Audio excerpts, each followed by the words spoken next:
Garco besar di belum sini dan video ini saya akan bahas Usopp akan punya Hausuko Haki dan dapat melihat ke masa depan. Nah mari tanpa basa-basi lagi kita langsung saja wadaw. Closed doors, I'm a fool for your love.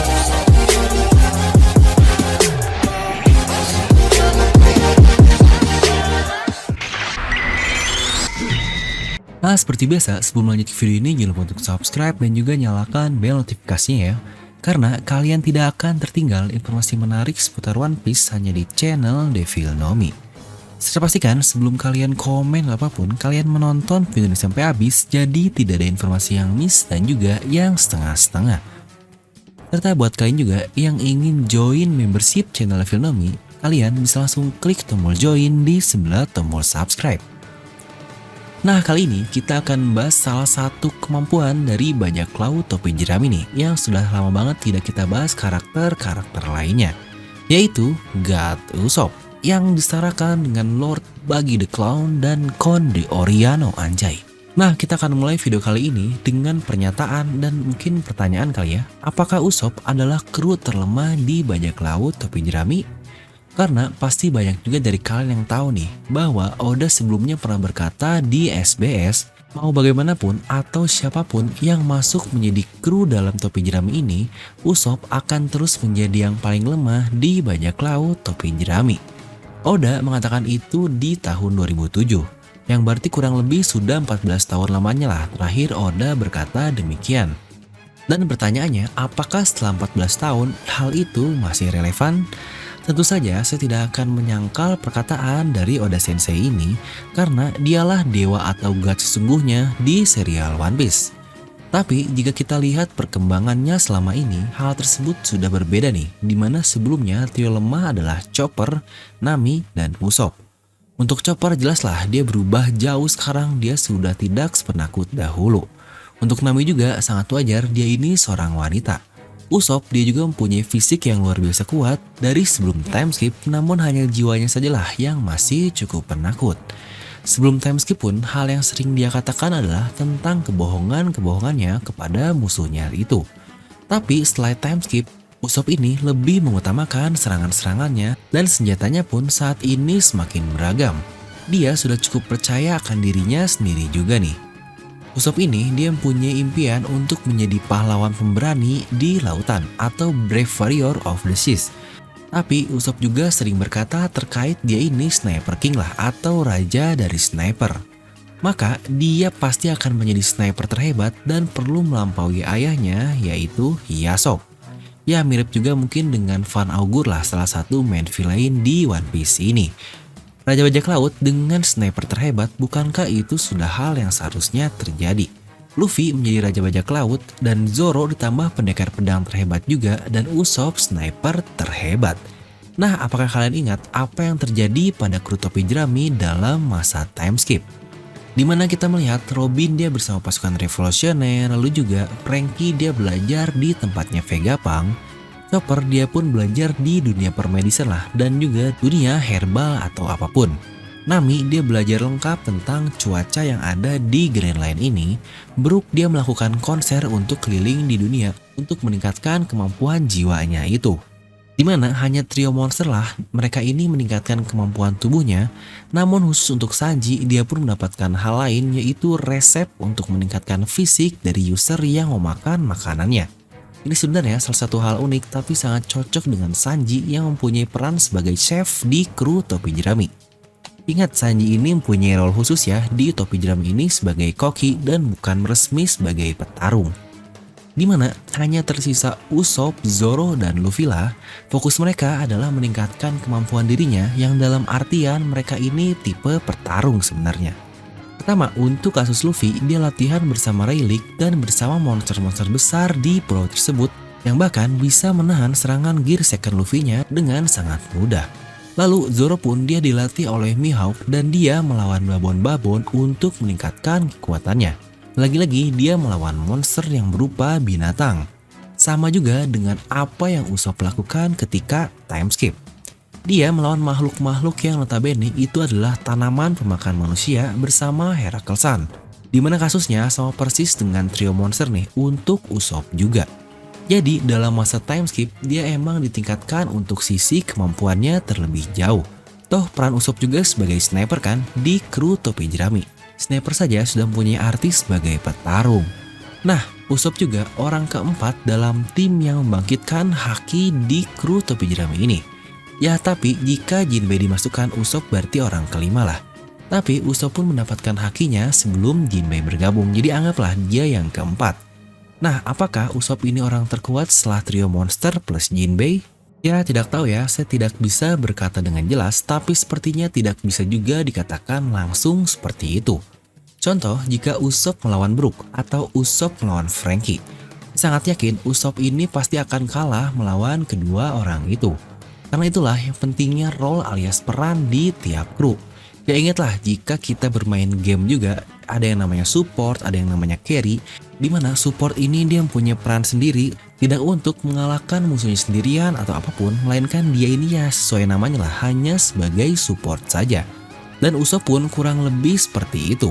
Usopp adalah sebagai sniper, bukanlah orang yang cocok bertarung langsung yang paling depan untuk menghadang musuhnya. Walaupun sebenarnya mungkin Usopp ini bisa, tapi spesialis dari Usopp ini bukanlah di situ.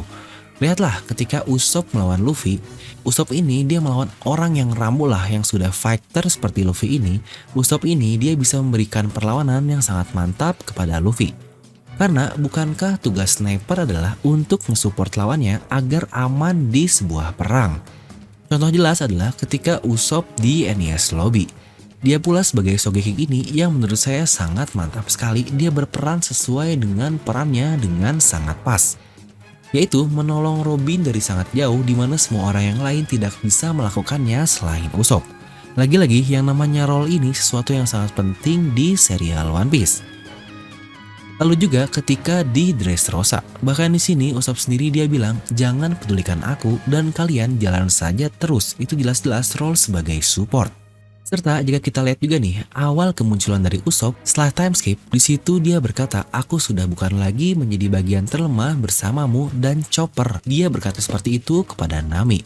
Yang berarti dari kata-kata itu saja sudah seperti revisi dari Oda Sensei yang bilang Usopp akan menjadi karakter terlemah. Toh karena bukankah kata-kata Usopp ini biasanya menjadi kenyataan? Sudah banyak sekali kebohongan-kebohongan Usopp yang menjadi kenyataan di serial One Piece ini. Kita akan mulai dulu dari ceritanya yang duduk di atas kotoran ikan mas raksasa nih. Yang ternyata ikan mas raksasa ini benar-benar ada. Lalu perkataannya juga terkait berada di negeri kurcaci yang toh benar-benar kejadian, bahwa dialah yang turun ke negeri kurcaci bersama dengan Nico Robin di Dressrosa.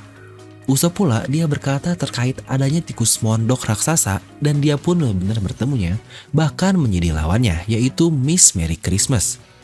Dia juga ingin bertemu dengan Cerberus di masa lalunya, dan benar dia benar-benar bertemu Cerberus di Thriller Bark, ya walaupun hanyalah zombie. Serta satu yang paling menarik juga adalah bounty Usopp di 30 juta berry nih, yang dikatakan dari belakang kepala di bounty awal Luffy yaitu di 30 juta berry. Dan benar bounty pertama dari Usopp ini sebagai Sogeking ada di 30 juta berry juga. Serta kata-katanya di Thriller Bark terkait ada pendekar pedang wanita yang membawakan daging.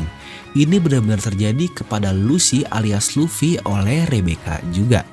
Nah mungkin yang belum terjadi dari kata-kata Usopp ini adalah dia ingin punya 8.000 pengikut yang sedikit lagi tercapai nih. Karena saat ini sudah ada 5.600-an pengikut dari Mugiwara Grand Fleet. Dan kata-katanya juga terkait guncangan besar itu adalah ulah Hosoku no Haki milik Usopp. Nah ini dia nih yang akan kita bahas di sini, dimana impian Usopp adalah menjadi seorang pejuang pemberani di lautan ini. Apakah itu akan terjadi di dalam konteks dunia One Piece secara seutuhnya? Bukankah semua pengguna Hosoku Haki adalah orang-orang yang mempunyai impian alias tekad yang sangat kuat? Contohnya seperti Oden, Roger, Rayleigh, Zoro, dan apalagi Senchou kita yaitu Luffy. Tapi bukankah Usopp pun sama seperti itu? Dia walaupun lemah tapi mempunyai tekad dan impian yang sangat kuat. Dimana Hosoku Haki bukanlah difilter berdasarkan kuat lemah karakter nih, atau penakut tidaknya dari karakter, tapi tekad kuat yang dimiliki oleh orang tersebut. Luffy contohnya, dia ingin mencapai mimpinya menjadi Raja Bajak Laut dan dia akan melakukan apapun untuk sampai ke impiannya. Zoro pun punya tekad yang sama untuk menjadi pendekar pedang terhebat di dunia. Dan Usopp pun sama, dia ingin menjadi pahlawan pemberani di lautan ini dan Usopp akan terus mengejarnya dengan tekad yang sangat kuat. Bahkan Usopp sendiri dia punya tekad sangat kuat untuk mengalahkan musuh yang menghalangi jalannya itu. Terutama jika musuh tersebut menghalangi jalan dari Luffy atau mengejek impian kaptennya. Pertama, ketika dia menahan serangan dari Mr. 4 yang kita pun tahu itu salah satu momen yang epic banget di dunia One Piece. Lalu ketika dia berani mengganggu Enel dan menyelamatkan Nami, padahal Usopp ini tahu Enel jelas bukan tandingannya lah, jauh sekali. Dia pun tetap nekat ke keluarga Franky setelah dihajar babak belur segitu parahnya demi uang teman-temannya itu. Usopp juga dia nekat melawan Luffy walaupun dia tahu tidak mungkin untuk menang melawan Luffy ini. Tapi jelaslah Usopp ini tetap bertekad kuat demi apa yang dia ingin capai. Dan Usopp juga dia menantang Rob Lucci yang bahkan Luffy sendiri sulit untuk mengalahkannya. Itu pula sudah menjadi bukti bahwa Usopp ini punya tekad yang kuat. Dimana yang tadi adalah contoh nyata di Grand Line. Dimana di New World kita lihat sendiri bagaimana Usopp akhirnya dipanggil sebagai God Usopp. Dimana dari total orang Colosseum saja sebenarnya sudah ribuan dan hanya beberapa yang akhirnya bersedia di bawah topi jerami. Jadi kebohongan pertama, punya 8.000 pengikut adalah hal yang masih belum terjadi, tapi bisa saja terjadi alias sudah OTW lah. Dan yang kedua adalah dia mempunyai haus Konohaki yang akan mengguncangkan tanah yang seperti Usopp katakan. Itu jelas akan menjadi foreshadow dan kebohongan Usopp juga yang akan menjadi kenyataan. Nah selanjutnya adalah jika mempunyai haus Konohaki, kemungkinan besar Usopp sekarang sedikit-sedikit sudah mempunyai Kenbunsoku no Haki. Jika digabung, kemungkinan besar Usopp ini akan bisa melihat ke masa depan juga lah. Ya, bahasan lengkap tentang Haki pernah saya bahas di video ini, mungkin kalian bisa cek juga. Nah jadi itulah untuk video tentang Usopp kali ini. Bagaimana menurut kalian, apakah Usopp akan punyai haus Konohaki? Kalian bisa langsung tuliskan pendapat kalian di kolom komentar di bawah. Dan seperti biasa, semoga kalian terhibur dengan video ini. Like aja kalau kalian suka, dislike aja kalau nggak suka. Jangan lupa untuk subscribe dan juga share video ini teman kalian. Gue Devi pamit and I'll see you guys next time.